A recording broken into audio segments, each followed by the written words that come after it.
قباني ما هذا يا جعل يا قيش دومين كرا كارك قبان كرا حيلك قود كلا سوداي نك قودان كرا يقوانك يعدك قبا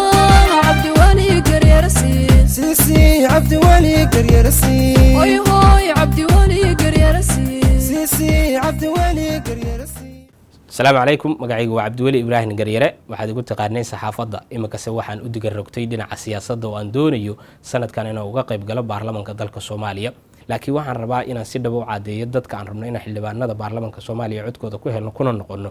inaan nagula xisaabtamo ama igula xisaabtamo afar qodob qodobka koobaad inaan xooga saari doono nabadgelyada iyo ammaankooda anigoo u mari doona laamaha ammaanka ee dawladda dhexe iyo waliba maamul goboleedyada si loo xaqiijiyo dadkaasi inay ka nabad galaan 26 sano ugu dambeeyay dilalka aanooyinka ay dhibta badan ka soo mareen iyo dilalka xagjirada iyo weerarada argagixisada ku soo qaadaan maadaama xildhibaanku uu yahay mid ka dhabta ay la xisaabtami karaan laamaha ku shaqada leh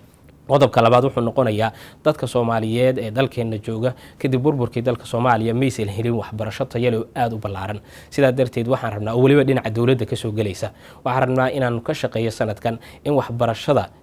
Soomaalida kor loo soo qaado oo waliba la gaarsiiyo ilaa heer degmo iyo heer tuulo iyo heer gobolba taasoo ay ka shaqeyn doonto dawladda Soomaaliya anaga oo xildhibaanada ah na aan gaarsiin doono deegaan kasta oo Soomaaliyeed qodobka saddexaad wuxuu noqonayaa dadkeena waxa halakeeyo dhibaato badan ku haya cudurro sahlan oo wax badan laga qaban karo balse aysan haysan isbitaalada iyo xarumaha caafimaadka ay tagi lahaayeen waxaan ka shaqeyn doonaa sidii xarumaha caafimaadka loo ballaarin lahaa loona gaarsiin karta magaalo kasta iyo degmo kasta iyo tuulo kasta shacbiga Soomaaliyeedna ugu diirsadaan qodobka ugu dambeeya waxay noqonaysaa shacbiga Soomaaliyeed xildhibaanada markay doortaan iyo ilaa iyo maalintii ka degayaan 4 sano xiriir ma laha sida darteed waxaan ballan qaadayaa inaan furan doono xafiis u gaar ah dhageysiga iyo ka warqabka shacbiga Soomaaliyeed ee iyagu doonaya inay dawladda gaarsiiyaan fariimahooda dhabta ah